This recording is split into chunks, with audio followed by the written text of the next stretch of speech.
Welcome back to Backward Point Podcast. My name is Nader Sayed, and this is an episode about the Backward Point agenda. How Backward Point only backs players that have been on Backward Point before.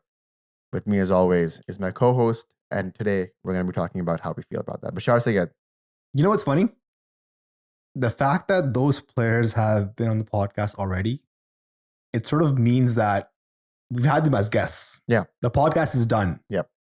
So I don't see how exactly us pushing them on being on the team helps our podcast. Oh, because you're friends with them, you have their agenda, they probably pay you. So they're Venmoing you money all the time. Mohammad Haris is like in your DMs right now telling you to talk about him and how he's not in the Pakistan squad. You know, stuff like that. Okay. What would make more sense is if we be less critical of Babar, Rizwan, all the other guys who have not been on the podcast. So in the future, we can get them on the podcast. No, but like you're a dumb podcaster, Bashar. What do you know? Like, what are you talking about? Like, all you do is talk about the people that you've been guested on. Shadab should be captain now because he was on your pod, etc., etc. One more funny thing is that I posted a story on Backward Point Instagram. I use our stories because we get lots of engagement to do surveys. Yeah. And I put a story up once the Pakistan squad for the Ireland and England series was announced. And I asked the people, the crowd, the fans, the community, what did you guys think, or who would you want in this squad that wasn't announced initially? And the unanimous vote was for Mohammad Haris. So I'm guessing that everybody is involved. Yeah, Backward Point. You have everybody in their pockets, Bashar. It's kind of how like, rich you are? It's like the Truman Show. Yeah. Where everybody's involved. Yeah, everyone knows it. And except for Truman, who is Mohammad Haris, he has no idea what's going on. I mean, right off the bat, this is just, I feel like today I am the most upset with the Pakistan cricket team than I've been in a very long time. Even more than when they lost to Afghanistan in the World Cup? No, yeah, even more than that. Even more than that. I think today was a lapse in judgment.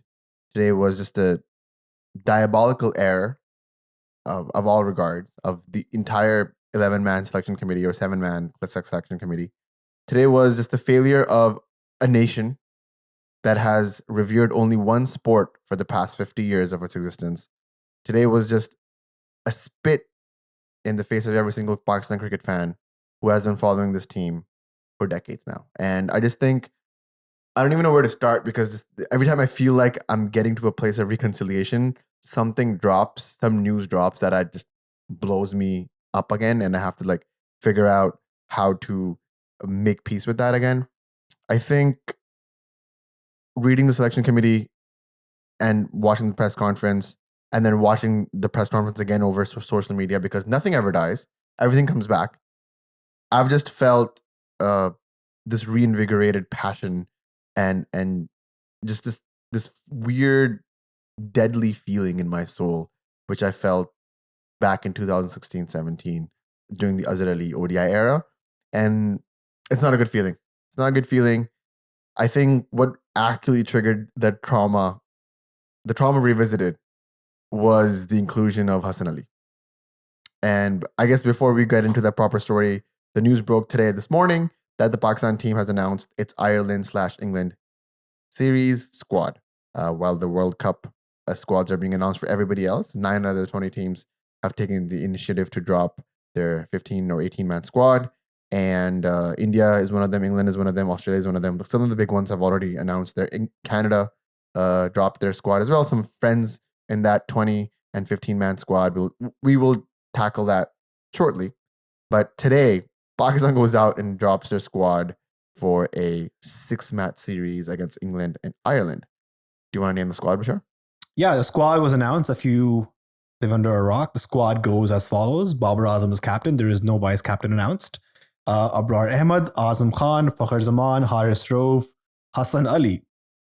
Iftikhar Ahmed, Imad Wasim, Mohammad Abbas Afridi, Mohammad Amir, Mohammad Rizwan, Mohammad Irfan Khan Niazi, Naseem Shah, Saim Ayub, Salman Ali Agha, Shadab Khan, Shaheen Shah Afridi, and Usman Khan. This is the 18-man squad announced for the Ireland and England series. We have about 3 T20s against Ireland and then 4 against England. In England, I think it's 2 T20s against Ireland. is it 2 and 4? Okay. Yeah, 2 and 4. So That's in the works. Like you mentioned, 9 of the 20 teams participating in the World Cup have announced their teams. All the major test playing nations have announced their teams. I would say teams and countries where there is consistency, where there is clarity, those teams have announced their squads. Now, Pakistan, on the other hand, Pakistan is like that student where, if the assignment is due on Sunday and they submit the assignment on Sunday night at 11:59 p.m., that's Pakistan. Yep.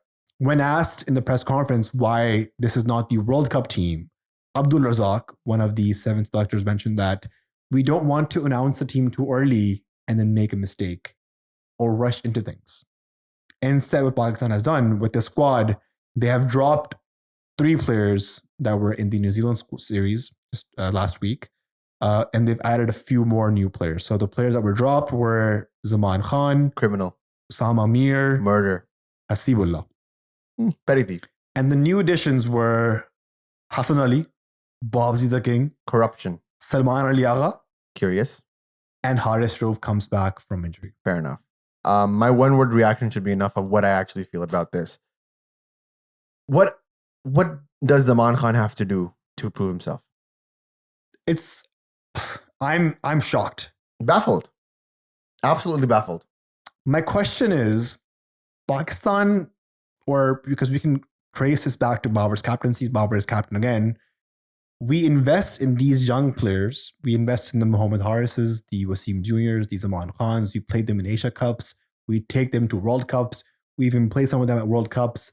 But then when it comes to other major events, we are falling back to experience. But these guys, if you play them enough times, they will be experienced. Right? You don't need to bring back Muhammad Ali. You don't need to bring back Hassan Ali or Imad Wasim if you just groom new youngsters. And my question here is, what is Babar Azam's legacy going to be whenever the time comes, once he leaves his captaincy? The last time he was removed, we had no bench strength. Our team was in shambles. And it looks like the same thing is happening here, where instead of grooming and investing in youngsters, having a mix of youth and experience in the team, we're falling back to more experience and bringing back tried, tested players who have put up average performances at best in big tournaments. Somebody said that Hassan Ali has become the new Shoaib Malik of the Pakistan cricket team, which is like whenever there's a big tournament, he just randomly reappears in the 15-man squad. I think this was the one that triggered me the most. Genuinely shocker. I think, again, no disrespect to Hassan Ali, no disrespect to what he's contributed to Pakistan cricket. I think he was a phenomenal bowler. 7 years ago. 17 to 2020 run of his was incredible, honestly. And, you have to give the props to him for, being one of those bowlers that Pakistan could rely on, especially when we didn't have a Shaheen really shining the way he was. And Amir wasn't really up to his mark yet. Hassan Ali actually lifted the Pakistan cricket team in major tournaments like the Champions Trophy and the 2019 World Cup and so on and so forth. It just feels like we are revisiting a past that's done and dusted with bringing him back. I think the excuse that Babar and management made in the 2023 World Cup was, Hassan Ali, we need him, we need experience. And maybe for that bowling lineup, it was kind of true. We didn't have an Asim Shah. We didn't have anyone back up ready to go. We had Wasim Jr. in, who wasn't really there for the ODI setup yet. Everybody else was kind of not available. Hassanan was injured. Naseem was injured, and so on. Ahsanullah still injured, 8 months off from that horrific tournament. And yet, we sort of rationalized that decision and made sure that Hassan Ali was supported as much as he could, even though he wasn't bowling up to his mark, even though his line and length was amiss. We were still hoping that something spectacular comes out of Hassan Ali because he's a champ. He's a champ. He's won the Champions Trophy. He's one of those players that knows how to perform in big matches. That was 7 years ago. I get it. I get the rationale for the 2023 World Cup in a moment of pure crisis. Right now, I don't understand it. Right now, I don't understand why Zaman Khan was not picked. A specialist T20 bowler was not picked. A bowler who's literally been bowling all around the world in leagues, even the CPL, the GT20, conditions that are very, very similar to what will be in the West Indies and the USA this summer, and he was dropped. What happens to the confidence of Salman Khan, who has been giving it all to play for the Greens? You know, we keep remembering that Pakistan versus Sri Lanka game where he almost defended was 6 odd runs in the last over. Just a champion. Last ball, one wrong ball, Pakistan could have been in the final. Like, there's so many different ways that could have turned out. And Usama Amir, who's having a great year since that horrific ODI World Cup, highest wicket taker of the T20 PSL, just had a really good New Zealand tour as well. I don't know what to say. And again, some of these names are shocker to me. Like, is Mohammad Irfan Khan really that good? He was the best emerging player, which means that he could be a good prospect for the future. Is he better than Mohammad Haris? No. Well, so the thing is that better than Hasibullah? Irfan Niazi he plays at number 5 and 6. So I would say at that number, he's good. But he's not like, let's fast track him to the Pakistan team good. Exactly. The fact that we did do that shows that we have a lack of talent and resources that can play at number 5 and 6. The reason why we keep going back to Iftikhar, Azam Khan, is because we don't have anybody else who can fill in that role. Fair enough. Salman Agha. Love Salman. You know, he was just at the Islamabad United parade, having a blast. Love the guy. He was great for Islamabad United. Is he the answer for Pakistan's middle order crisis? I'm not sure. I just wanted to just touch one last thing. And if yes, then where was he in the New Zealand series? That's my point. Where is the consistency? Like, it just baffles me. If there should have been a more consistent squad playing from the New Zealand tour to the England and Ireland tour. It just feels like, apart from the same 11 that we knew was going to play, the 5 people that we wanted rotated got rotated out for somebody else that we just didn't see coming. Yeah, even with Hassan Ali, you mentioned the last T20I game he played was in September of 2022, which is 20 months ago, which shows that he is not part of your T20 plans. But Babar Azam has been the captain since. There's only one series in the middle where Shaheen came in. But aside from that, it's been Babar who has been dictating terms. When Ramiz Atta was a chairman, Babar had all the powers you can possibly imagine. So for Hassan Ali to come out of nowhere and be put into this series, Wahab Riaz mentioned that Hassan Ali has been put up as a backup for Haris Rove. But what I'm saying is a better backup could have been Zaman Khan or Wasim Jr. Because let's consider a hypothetical scenario where Haris Rove is not fit. I would rather lose with a Zaman Khan or a Wasim Jr. than a tried and tested Hassan Ali. Like, at least we can be like, okay, Pakistan lost, Wasim got hit for runs, Zaman got hit for runs. At least we know they're experienced now. They'll get better for the future games.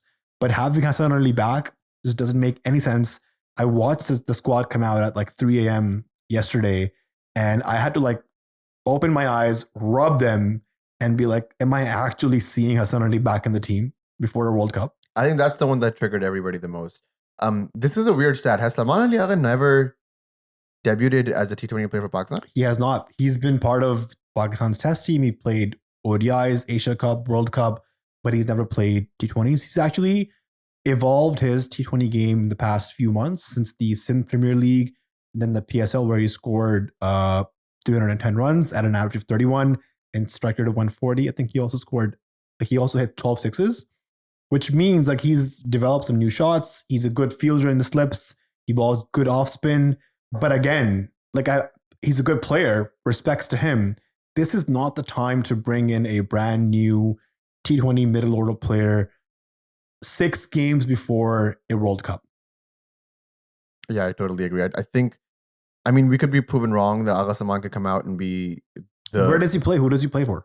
I think he's going to play the middle order, right? Are you going to drop Fakhr and play Salman Ali Agha? I think that's the idea. That what no other position makes sense to me. Like, has to play 4 or 5. That there cannot be. So that was the idea. Why didn't he debut against New Zealand just a few weeks ago? I 100% second that. He's also 31. Well, he's fit. So the age thing doesn't really matter. He's experienced. He's played test match cricket, which is the pinnacle of cricket. He's played an ODI World Cup, in Asia Cup, so he's experienced there as well. But again, just throwing him in the deep end 6 games before a World Cup, it does not sit right with me. This is exactly my point. Yes. You pick your 15 and then you bet all your money on it. You win or you lose. You lose with this 15 players. Bringing in Usman Khan out of nowhere, bringing back Mohammad Amir, bringing back Imad Wasim. It's a shocker. It sort of shows that maybe Pakistan isn't as talented as we think it is, because our resources are very finite. So finite that we need to call these guys from UAE out of retirement to play for Pakistan. I just think that from everything that we've seen in the past 6 months, from where we thought that Pakistan cricket was actually sort of turning a chapter into the future, actually not just claiming to play modern day cricket, but trying their best to mold themselves into the future stars, we just took 3 steps back with this announcement. And again, no shot at Agha. Agha could come out and just be brilliant, but this is not the time. No, not for this tournament. There's 6 games left. You should be playing your 15 that you have for the World Cup now. That's what teams are doing. That's what England did. England has announced their squad. England knows who their 15 is going to be. They've called back their players from the IPL to play the Pakistan series. Serious. They're showing commitment. And by the way, New Zealand Cricket Board could learn a few things from that, but whatever. England is calling their players back. They want to make sure that their players are tested in the international conditions. The T20 World Cup will not be a run fest like the IPL is. There will not be 500 runs scored in a single match. That's just not the case. So they want to make sure that the pressures of international cricket are maintained. Now, I have no doubt that Salman Ali Agha is a great player. He was one of the reasons that Islamabad won the PSL. No doubt about it. We saw him at the camp. He hit a brilliant, magnificent 100 as well, which is on fire. He was learning to hit the ball straight, hard, long. Totally respect that. I respect the hustle and I respect the commitment. And if it pays off, it might just be a good gamble at the end. But why do we need that gamble when we have a system in place, when we have players that we've backed? I keep bringing back the Mohammad Haris thing. I think we should dive a little bit deep into that because there is something that's going on that is sinister in the PCB against Mohammad Haris. That is not cricket related. Something has happened. We talked about it briefly in a previous episode, but I think it's time to go full deep on this and maybe take out your tinfoil hats and put them on and go for the full conspiracy theory. Because how can someone who single-handedly rescued Pakistan in the 2022 Cricket World Cup against the likes of the South African team, against the likes of the New Zealand team, Bangladesh team, he was on debut, just the sheer confidence that this man had to play against those players in a knockout situation and brought them single-handedly to a final, suddenly is not even part of the 2024 squad? Who did he piss off? That's my question. Make it make sense. I know there's something going on between him and Shaheen, but I think Haris not being part of the team dates back before Shaheen became captain. I'll give you a stat which was going to shock you. Since Haris played the World Cup final in 2022, he has only played 6 matches for Pakistan, 2 ODIs, 4 T20s. After his great run in the T20 World Cup, where he scored 28 off 11, he scored 31 off 18 against Bangladesh, and 30 off 26 in a World Cup semifinal against New Zealand. He has only been given 6 innings. Actually, he didn't bat in one of them, so 5 innings. And he has been sidelined. Now, the excuse that Babar Azam gave when he was rested for the New Zealand tour back in December, January, was that they were giving him a rest. They wanted to try out Hasibullah because Haris was already part of Pakistan's World Cup plans. That is what Babar Azam said. And social media doesn't forget. They brought back those clips today. And I watched that clip where Babar Azam said that we are resting Mohammad Haris, and it made me think back to what Naseem Shah said recently, that in the Pakistan cricket setup, there's so much insecurity where if you are rested, sometimes you become rest in peace. Yeah, we tweeted that off of the Backward Point Twitter. Guys, check that out on the Twitters. Yeah, I totally agree. I think this was one of those blunders from Babar Azam and co, which just doesn't make sense. He's 23 years old. Why are you resting him? What is the point of that? He's one of the fittest players. He gives 100% on the field, 100% when he bats. He's a keeper, but he's transformed himself into a good fielder as well. He was on the podcast, again, backward point agenda. He was on the podcast and he was talking about how he knew that since Rizzi Bhai plays in the 11, his contributions would be more in the field. And he literally learned how to throw the ball all over again. You talk about conspiracies, and I saw a clip today of our podcast where Mohammad Haris was on. There was a part of it that was cut, put on Twitter, and I saw it. It came to my feed. Is it the Hayden thing? It was a Hayden thing. I saw it too. Where it was actually Matthew Hayden who requested the Pakistan management to put Mohammad Haris into the World Cup playing 11 because Matthew Hayden saw Mohammad Haris face Shaheen Afridi, Haris Rauf, Naseem Shah, Mohammad Hasnain, Shahnawaz Dahani in the nets in Australia where the pitches are quick, they're bouncy, and he saw Haris take on those bowlers where the other Pakistani batsmen were playing throwdowns, sidearms, which are relatively easier. You can control the line length of those deliveries. So he saw Haris's braveness and he said, this guy has the courage to play for Pakistan in a World Cup. He's thrown in the deep end. He performs. He outscores Babar Azam in terms of strike rates, in terms of runs. Most importantly, in terms of his impact. That's what you need in T20s. I was listening to Mazhar Rashid on a podcast recently with Junaid Akram, and Mazhar said something very beautiful. He said, in T20s, there's two things that you can sort of count on to maximize your resources in while batting. It's either the 120 balls you have or the 10 wickets you have. And whichever team maximizes both of these things, balls and the wickets, they're the ones that are the most successful. You don't need Babar Azam to open the innings, hog up 15 overs, score 100, 110, and ask for Iftikhar, Azam, Asif Ali, Khuzdil Shah, insert middle order player here to come in and score 70 of the last 5 overs. What do you say to the critics of this decision? No, so I guess we're the critics of this decision, but the supporters who say that Mohammad Haris is never international material. He has a 14 average. He hasn't really performed. His high score, I believe, is 30 against 31. 31 against Bangladesh in Adelaide. He's not material of the international caliber. What do you say of that? I would rather take Mohammad Haris's 28 runs off 11 balls than a 40 ball 50 from an anchor.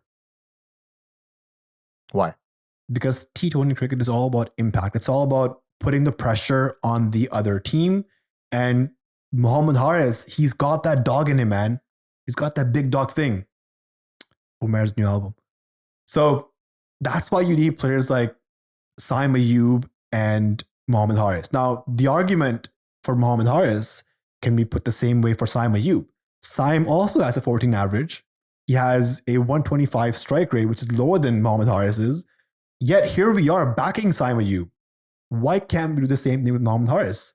These are the two guys who are playing modern day T20 cricket in the Pakistan team. And yet here we are looking at their averages, looking at their strike rates, but not looking at the potential they have. So it's disappointing. And I tweeted this when I found out that Mohammad Haris is not part of Pakistan's World Cup plans. I said, Haris, bro, just play selfish cricket, score your 40 off a 40 ball 50, cement your place in the team, climb up the ICC rankings, increase your average, because ultimately that's what Pakistani fans look at. Don't play selfless cricket where you're coming in, trying to sacrifice your wicket, trying to make an impact. That's not going to work within this setup. Because Pakistanis, we love to look at rankings, we love to look at averages, and that's what matters to us. That's why we don't have any T20 World Cups since 2009. Okay, let's talk about how this then impacts Pakistan's chances at the World Cup. Because if Mohammad Haris is definitely not in the plans and he's not in the 15, that means we're going with another bunch of anchors. We're going with an Usman Khan, who we just tried. May not be the answer that we're looking for, but now he has committed so much for Pakistan cricket that we're almost obliged, and we've sort of guilt-tripped ourselves into making sure that we give him a proper run. Let's say the next 6 games, he flops, Bashar. What is the future of Usman Khan in Pakistan cricket? Bleak. Does he go to the World Cup? I'll tell you one thing. if Usman Khan is struggling to play Hunain Shah and Taimul Mills in the PSL with short deliveries, you bet he's going to struggle against Mark Wood and Jofra Archer at the World Cup. Or even in England. Even in England. So I'm telling you, man, these teams have data analysts, they have a video guy, they'll put up the videos, him struggling against pace, against short stuff. And I hope this doesn't happen, but he might get exposed. And what are you going to do then? Then you give him Mohammad Haris a call back because that number 3 spot's wide open. Yeah, I mean, Babar mentioned that we're going to keep backing Saim Ayub because he just needs one innings. Why couldn't he see the same thing for Mohammad Haris? Right? And sort of Babar even messed up Mohammad Haris in Zulmi because Haris was a great opener. He used to utilize a power play attacking cricket, utilize a circle essentially. But Babar said, no, I'm going to open with Saim Ayub. Haris, you go one down. That doesn't make sense to me, right? Haris has been struggling ever since he goes one down. In an interview, he mentioned that the easiest place to bat is to open in T20s, especially in the PSL. And I think that's where Babar Azam should be playing. Who is the best batsman in the Indian team? Virat Kohli. Where does he bat? 3. Who is the best batsman in the New Zealand team? Joe Root. New Zealand team. Oh, New Zealand team. Kane Williamson. Where does he bat? 3. Number 3 is Joe Root also bats at number 3, by the way. But he's not playing. He doesn't play the T20s. T20 eyes, but I'm just saying. Joe Root, Steve Smith, they don't play T20s. T20 eyes. So what I'm trying to say here is that number 3 is a very difficult spot. And if Babar Azam is in fact our best batsman, who we can rely on, who we say is the GOAT Pakistani batsman of this era, why can't he go up and take responsibility? Why can't he empower youngsters? I'm going to look back at the 1992 World Cup. The number 3 spot for the Pakistan team was a very tough spot. The ball was moving around, and Imran Khan, the captain at the time, he wanted to safeguard players like Salim Malik and Inzamam ul Haq. What does he do? He goes up at number 3. He faces the new ball. You look at the 2009 T20 World Cup, Pakistan needed a attacking start in the top 3. What does Yunus Khan do? Yunus Khan sends in Shahid Afridi at number 3 in the semi-final and the final where he scores 50s and Pakistan wins the World Cup. What Yunus Khan could have done is gone number 3 himself, which is his position, score a 42 ball 50, raise his bat, Pakistan lose, but at least you can say, oh, Yunus Khan scored runs. He's up in the average. He's up in the rankings. Even if you look back at the 2017 Champions Trophy, Ahmed Shahzad flops the first match. Sarfaraz Ahmed puts in Fakhar Zaman, backs him, and he plays one of the most incredible innings in Pakistan ODI history against India. What I'm trying to say here is, with all these examples, is it is the responsibility of the captain to empower your players, to utilize your resources, to sacrifice your position, and lead by example. I don't see that happening with Babar Azam. Man, that's extremely well said. I have to agree with every single thing you said. I just don't understand that Babar Azam agenda right now. If Babar Azam is Zalmi through and through, bleed yellow, all that stuff, then where is Mohammad Haris in your 15? I think Mohammad Haris, this is just my personal opinion, Haris, if you're listening, he needs to leave Peshawar Zalmi. We've talked about that. Because firstly, he's not opening there, which is his spot. Secondly, I think, is Hasibullah keeping in his fielding? So he's not even getting to keep in Zalmi. I think Mohammad Haris should transfer over to Karachi Kings, to Quetta Gladiators or Lahore Qalandars. Quetta would actually be a really good place with Sarfraz kind of weaning himself out. Mohammad Haris there would be probably a really good fit. Wherever he does, just got to leave Zalmi. I don't think he's welcome there. Some social media drama, by the way. Mohammad Haris has unfollowed Babar Azam on Instagram. Is that true? Major news. That is insane news. You should start with that, with the podcast. You should have started. That's some Taylor Swift tortured poets department BS going on. Really? That happened? It happened. Wow. I verified this. Did you check this? I checked this. Dang, bro. Okay. You can tell a lot by what's happening in the Pakistan cricket camp by just the followers and following list of the Pakistan players. Damn. Okay. Wow. So I'm utterly shocked at this news. I didn't know that. It was breaking news, I guess, for me. So that kind of explains it, that the storyline, the timeline makes sense. I guess Haris feels betrayed by Babar. Yes, thank you. With the words out of my mouth, I just was still in shock. I'm like, what? Haris hasn't followed Babar. So I guess Haris is pissed off at Babar then, because Babar, that's not what he expected from Babar Azam. That's not what I expected from Babar Azam. But at the same time, a little bit of me expected this to come back. The title of this episode, Bashar, is going to be something along the lines of Friendship 11. Do you think Friendship 11 is reconvening? I don't know. And I don't know who to blame with this squad selection. Do I blame Babar? Do I blame Abdul Razak? Babar Azam? Mohammad Yusuf? Blame the accountant. The data guy? The data guy? Who are you, bro? Gary Kirsten? Get on the pod. Asad Shafiq? Like, who are these people, man? Can't blame Asad Shafiq. The press conference today was a joke. Yeah. Mohammad Yusuf was answering most of the question. At one point, he got fed up. He's like, guys, there's 3 more guys here. And then every time Abdul Razak was speaking, everybody was laughing. I love Abdul Razak as the cricketer. One of the greatest all-rounders we've had. We made a whole episode on Abdul Razak, who needs to be, who should be the next Abdul Razak for Pakistan cricket team, etc., etc. By the way, no Amar Jamal. No Amar in an Ireland-England series. Like, at least take some bold moves rather than going back with Hassan Ali and bringing Salman Agha. Like, if you had just picked in Wasim Jr., Zaman Khan, or Amir Jamal, I could have sat here and be like, okay, that makes sense. I can see what's happening. I can see the vision. He wants to groom Amir Jamal, or he wants to, give more experience to Wasim Jr., who we've already invested the past 2.5 years. This doesn't make sense. Where would Amir Jamal go in this squad? Amir Jamal could be the 15, and you can play him if you need a fourth seaming all-rounder. Because truthfully speaking, we don't know how the pitches in the USA, New York, Dallas are going to be. The pitches here are going to be like what Matthew McConaughey said in The Wolf of Wall Street about the stock market. Nobody knows if it's going to be high scoring, low scoring, spinning, seaming, bouncy. Nobody knows. Wasim Akram mentioned once that pitch reports are total BS. Yeah. Nobody knows what's going on.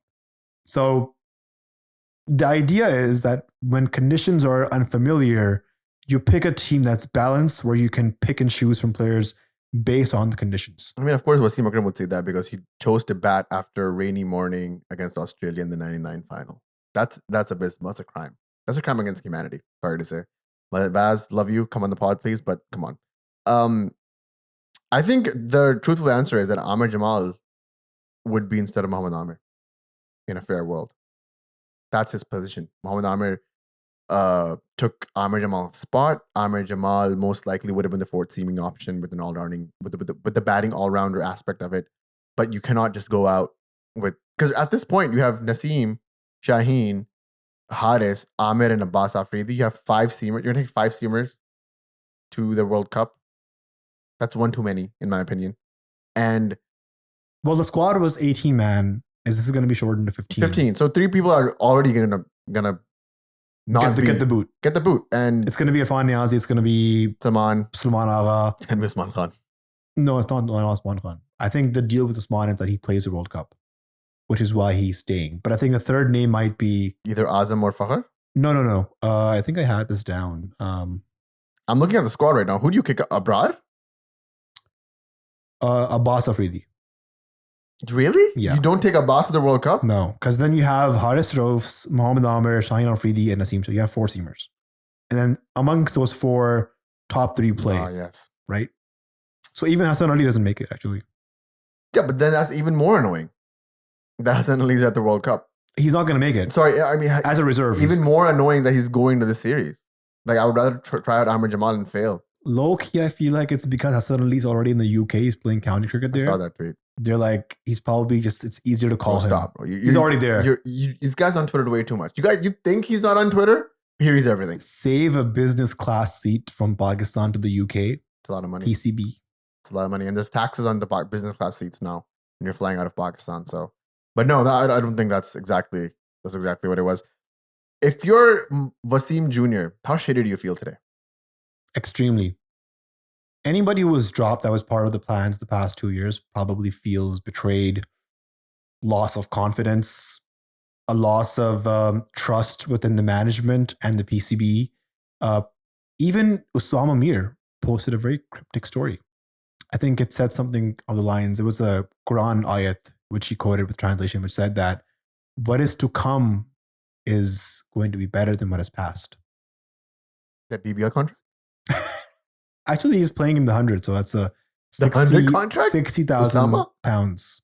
Not bad. Good for him. I mean, I don't even know, man. Like, I'm looking at the squad and I'm just getting pissed off every second. How would you make your playing 11 for the World Cup amongst the squad? This squad or the ones that I have? Okay, let me ask you this. Lots of chats about Mohamed Haris, but where would he play in your 15 or in your 11? Number 3, most likely. And where does Rizwan go? He doesn't. He's not in my 11. We've talked about this. In your 11. He's not in my 11. So his 49 average, his fastest to 3,000 runs is not. No, does not. It's not his rankings. I actually urge everybody to check out the Junaid Akram podcast with Mazhar Arshad. I think Mazhar Arshad dove into some really interesting points. He doesn't like the Rizbar partnership as well. Usman Samiuddin and Buttafast also was very explicit, and the latest episode of Buttafast was also one of the ones that I highly recommend people to watch out. I think some corner of the internet wants to come after us, and because we talk about breaking up the Rizbar and maybe even just breaking up Rizwan completely from the T20 setup moving forward, it's just not how we're going to play competitive T20 in the future. And unless Rizwan like changes his game, but he won't. Like, it's like saying Shahid Afridi would have been a great test player if he just knew how to block more. That's not his game. That's not what's going to happen, right? So I think there was a time and place for Rizbar. I think people are overly nostalgic, overly attached to stuff. Like 152-0 happened 3 years ago. It's been a while. And people need to move on. For the time that Rizbar played, it was beautiful. It was powerful. It was important. It was essential. But we've moved on. We have the likes of Saim and Haris and others in that vein who need to come in and fill out the spotlight. We can't just keep doing this to Pakistan cricket. We're playing prehistoric cricket at this point. And fine, if Babar doesn't want to move his second spot, that's fine. Because I have seen that gear in him. He can shift himself into being that 150 plus strike rate player. So that's fine with me. But at the same time, you have to fit in Haris in that squad somewhere. Also, Babar feels more comfortable playing with Saim opening because it just gives Babar an extra over or two to settle in and play his innings. I think Pakistan can be strategic about this, right? In my 11 also, I think Mohamed Haris fits in. Maybe as an opener, maybe as a one-down player, somebody who can play around Babar. But Pakistan needs to be strategic about their batting order. So the playing 11 will likely for the World Cup be, as I say, Saim, Babar, Rizwan, Fakhr, Azam Khan, Iftikhar Ahmed, Shadab Khan, Imad Wasim, Shaheen Afridi, Naseem Shah, and either Haris Rauf if he's fit or Mohammad Amir. And what Pakistan needs to do here is just have Saim and Babar set. And then next you have Rizwan and Fakhr padded up. If Saim gets out, you send Fakhr in the power play. If Babar gets out in the power play, you send in Rizwan. But if Saim gets out and Rizwan goes in, we're back at square one. We're back at Rizbar in the power play, which is exactly what we're trying to prevent from happening. Which is exactly what happened in the New Zealand away series that we just had earlier this year. It's exactly what happened. Every time we wanted to separate Rizbar kept coming together like lovers from a very weird movie. And it was just like, I've seen this movie way too many times before, as the T-Swift analogy goes and the references go. I think I've seen this film before and I didn't like the ending. And this is the same thing over and over again. At this point, what do we do? Who do we cry to? Who do we go to? We have one sport. We are a one sporting nation. We have old stadiums. We have politicians and cricket and cricketers in politics. And it just doesn't make any sense. And it's just lots to think about, lots to ponder. It sucks for us because we're a bit more like emotionally invested, and we have to also like talk about this on camera, one take on a podcast. So in a way, it's good because I can vent here. I have an avenue to vent. Monty Panesar is running for office. Speaking of politics and players, really? You know this? No. Yeah, he's running for a member of parliament in his committee. Would you Nice. vote for him? I hope he can spin a web in the elections. Dun dun dun. I don't know what to talk about, bro. Like, the T20 Anthem came out. I want to talk about that. I just feel so horrible right now from this feeling I have. This is just utter disgust and horror and terror. I just don't know how to get rid of this feeling. You know what it is? I feel like Pakistan, nothing too drastic, but you always look back at what happened to the England team post 2015 World Cup. Total revamp. Stuart brought out, Jimmy Anderson out, Joe Root given a new role, and they changed the way they want to play white ball cricket. Result, ODI World Cup 2019, T20 World Cup 2022. So I think Pakistan, and this is what frustrates me, is that we have the resources, we have the players. If you only back them and support them and give them chances, we're going to see results. Like, I'm sort of inclined more towards Azam Khan being in the Pakistan middle order now, after seeing how our middle order is not firing. And if you look at all the batsmen that are middle order players in the Pakistan setup, only Azam Khan is the player who can come in and change the course of the game within 3 to 4 overs. Once he gets in against spin, there's no one who is a better power hitter, and I'm willing to sacrifice or compromise on his fitness given his game-changing ability. There it is. That's the backward point agenda right all over again. That's you spewing your Azam Khan agenda-ness because he has you in your pocket. There's a stat shared by Mazhar Arshad, who is not on any agenda. Or is he? He was on a version of backward point before. T20 batters who have scored 1,000 runs, I think at the highest strike rate for Pakistan or in the world. And the top 2 players on that list were Mohammad Haris and Azam Khan. Now, it is a sheer coincidence that they were both here in Canada last year. We both got them on the podcast. But the stats show that around the world, in league cricket, these guys are scoring runs at a high strike rate, impactful players. And funnily enough, on that list, the last batsman was Mohammad Rizwan at a strike rate of 127, was it? And Mohammad Haris and Azam Khan were like mid 140s. Here's a competition. I'll give you $10 on record right now in front of the podcast if you can name the data analyst. Is it Bilal Afzal? Damn. $10. There we go. Yo, I'm actually impressed. I didn't know that. I had to Google this. It's because I searched him on LinkedIn. I was like, what is this guy doing? Who is he? And then he says, I am a UFT engineer. I'm like, bro, you're a fellow UFT alumni. He's from UFT? Apparently. Never trust anybody from UFT. This is the number one fail. Look at this. Right here. Hey. Never trust anyone from UFT. Wow. The first mistake right there. And if they were getting UFT graduates, why not actually get a business analyst that actually works with numbers all the time? Bashar? I think I might just go into broadcasting like Mazhar Arshad. You don't want to get into... If the PCB comes for you, Bilal Afzal has resigned after a horrible Ireland series. Ireland has beat Pakistan 2-0 by over 50 runs every single game. He's resigned. They need a UFT grad. Backward point is approached. Would you say yes or no? I don't know. Like, what value am I adding? I am a 1 of 7 selector. I have a 15% influence over who makes a team. So 15% more chance that Haris makes the team. I mean, PCB is not the greatest place to work at. We have friends who have worked there, and they've said that they've gone in with extreme passion for cricket, and they have come out hating every single word, sport and the team. Yeah. So I don't want my love for cricket to be impacted by my association with working at the PCB. Fair enough. Did you listen to the anthem? I did. Sean Paul. What's the vibes? It hit me back again that Sean Paul, before all of his songs start, says Sean DePaul. Yeah.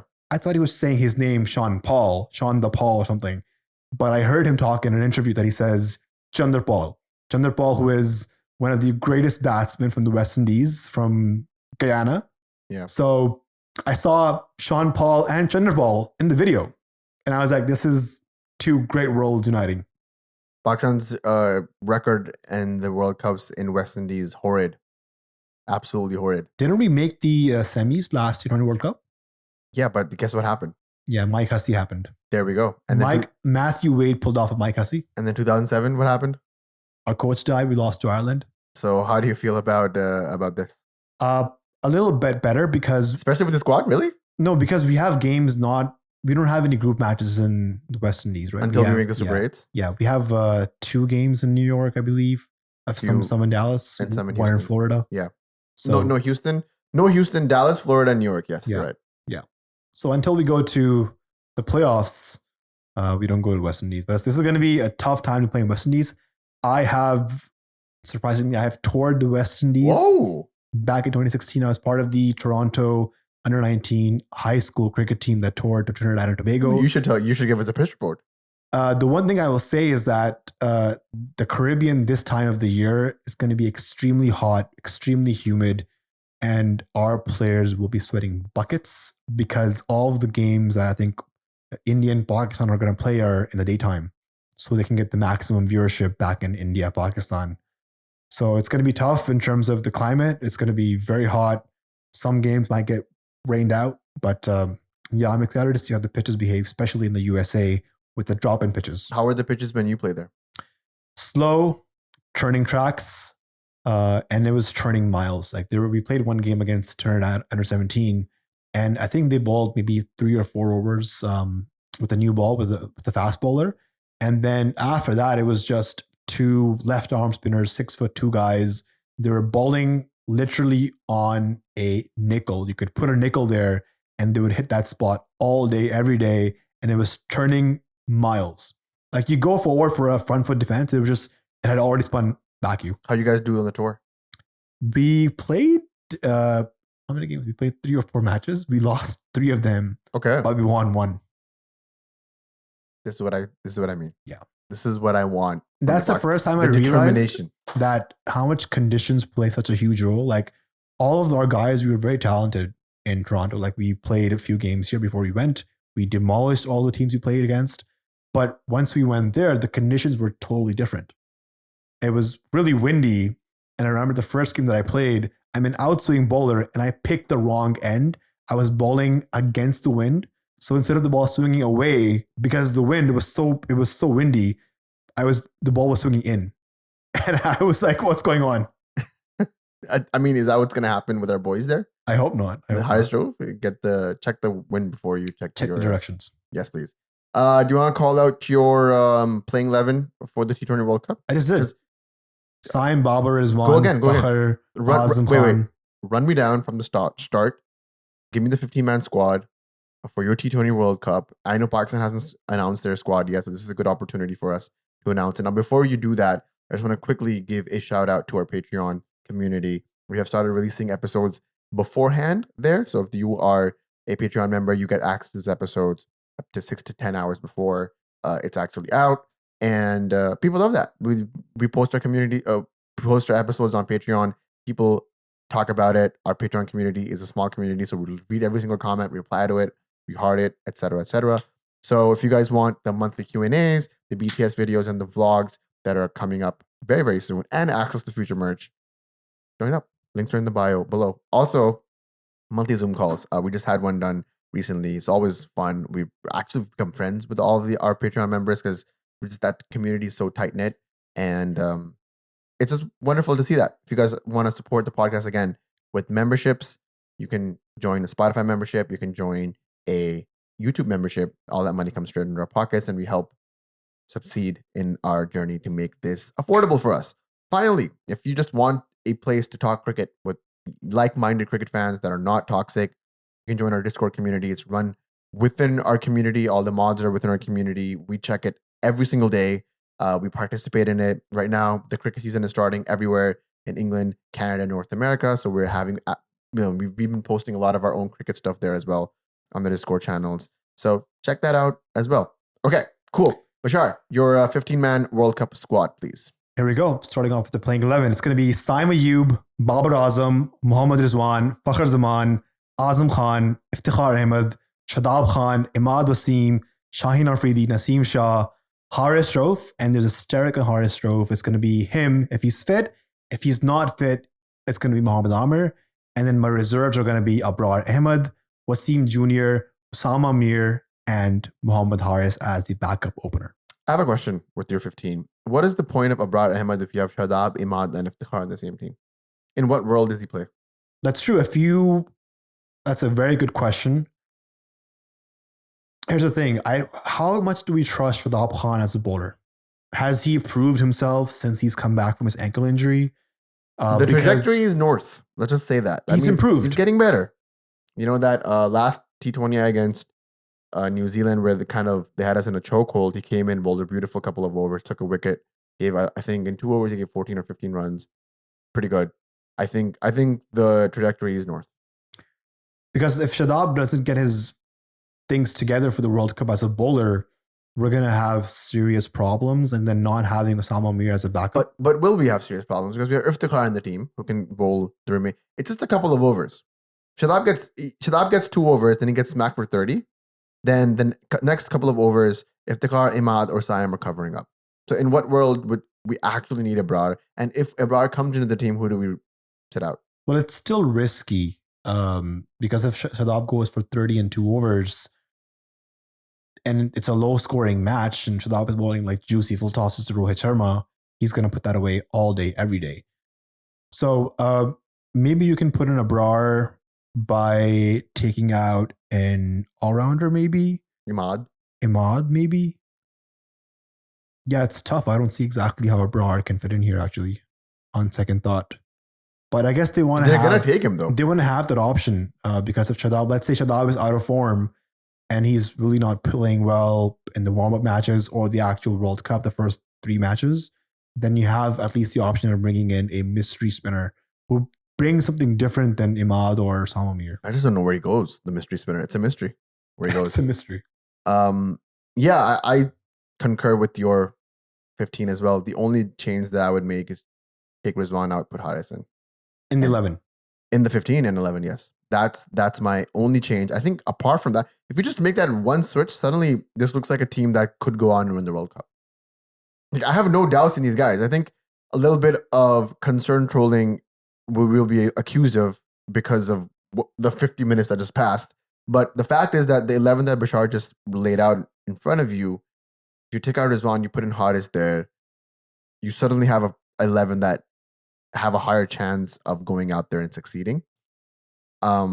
Even with Rizwan, if you see a little bit of a new and improved Rizwan and a higher 135 plus strike rate Rizwan, that could also help. We need Azam, Iftikhar, and Shadab in there.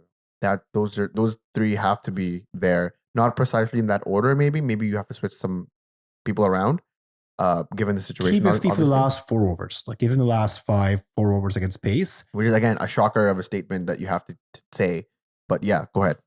And just have Azam and Shadab play the spinners. And then Iftikhar and Imad can act as your finishers. Also Naseem Shah, the finisher. Emoji of the day before we wrap up, Bashar? Clowns. Because that's what the PCB selection committee is. It's just clowns. There's clownery at its peak happening at the PCB. I think I couldn't have said it better myself, Bashar. Thank you very much for being on the podcast, guys. Thank you very much for listening. If you too feel the same way about the squad selection announcement, if you guys have thoughts, feelings, concerns, the comment section of the YouTube is the best way to express them. If you guys want to follow us on Twitter, you guys can check that out. Instagram as well. And yeah, like, subscribe, retweet, reshare, comment, Venmo, whatever you guys do that. Thank you guys for listening. We'll see you guys on the next pod. Cheers.